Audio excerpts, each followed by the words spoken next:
अब हम देखते हैं कि हम अपना मॉडल कैसे ट्रेन कर सकते हैं। उसके लिए सबसे पहले हम डेटा जनरेट करते हैं। डेटा जनरेट करने के लिए आप ट्रेनिंग मोड के अंदर जाएं। आप वहाँ पर जब गाड़ी चलाना शुरू करेंगे तो उससे पहले आर का बटन प्रेस कर लें, ताकि जैसे आप गाड़ी चला रहे हो वो उसकी रिकॉर्डिंग कर ले। तो ये जो डेटा जनरेट हो रहा है ये आपकी गाड़ी चलाने के बिहेवियर के ऊपर है कि आप किस तरीके से गाड़ी चला रहे हैं, ये उसके डेटा को रिकॉर्ड कर लेगा। और बिल्कुल वैसे ही जब फिर हम मॉडल बिल्ड कर लेंगे तो ये उसको ऑटोनमस मोड के अंदर उसकी बेस के ऊपर प्रेडिक्शन कर रहा होता है।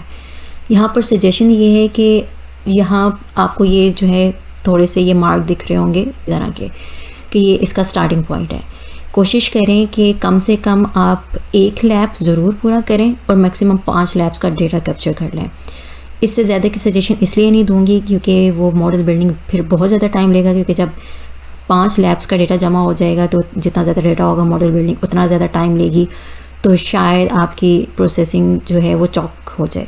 या अगर तो आपके पास GPU है तो आप 5 तक डेटा भी ले लें। मैंने जो मॉडल बिल्ड किया है और जिसकी एग्जीक्यूशन मैं भी आपको दिखाऊंगी वो मैंने 1 से 1.5 लैप का राउंड जो है ना मैंने कवर किया था।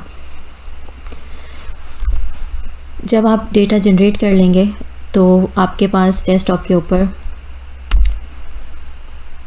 चलें, अब हम पहले ना अपना डेटा कैप्चर कर लेते हैं। ट्रेनिंग मोड के अंदर हम आ गए। यहाँ पर मैंने गाड़ी चलाना शुरू कर दिया और साथ मैंने अभी आर का बटन प्रेस कर दिया।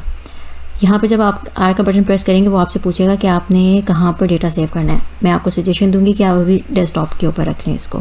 फाइल नेम अपनी कोई देना चाहें दे लीजिए, वरना उसकी भी ज़रूरत नहीं है। सिलेक्ट वो बाय डिफ़ॉल्ट कर लेगा। अब आप गाड़ी चलाएं, आर का बटन प्रेस कर लें और उसने ऊपर रिकॉर्डिंग करना शुरू कर दिया। अब आप देख सकते हैं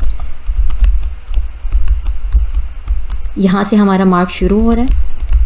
अब आप ये कोशिश करें इस मार्क से ये दोबारा जब आपका पूरा लैप मुकम्मल होगा तो यही मार्क आपको दोबारा दिखेगा। उसका मतलब ये होगा कि 1 लैप आपका मुकम्मल हो गया है। तो आप 1 से 1.5 लैप की रिकॉर्डिंग कर लीजिए। मिसाल के तौर पे मैं यहाँ पर रिकॉर्डिंग अपनी अब स्टॉप करती हूँ ताकि हम फिर जाके इसके डेटा को देख लें।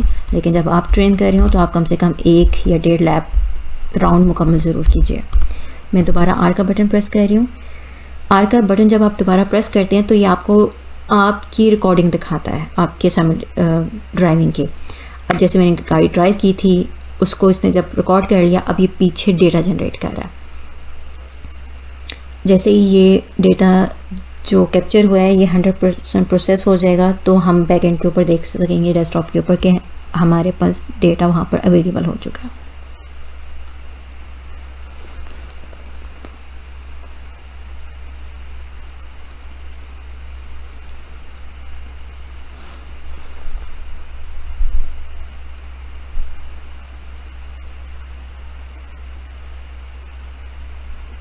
हमारा ये मुकम्मल हो गया सिमुलेटर। मेन्यू से मैं वापस चली जाती हूँ। इसका काम मेरा मुकम्मल हो चुका।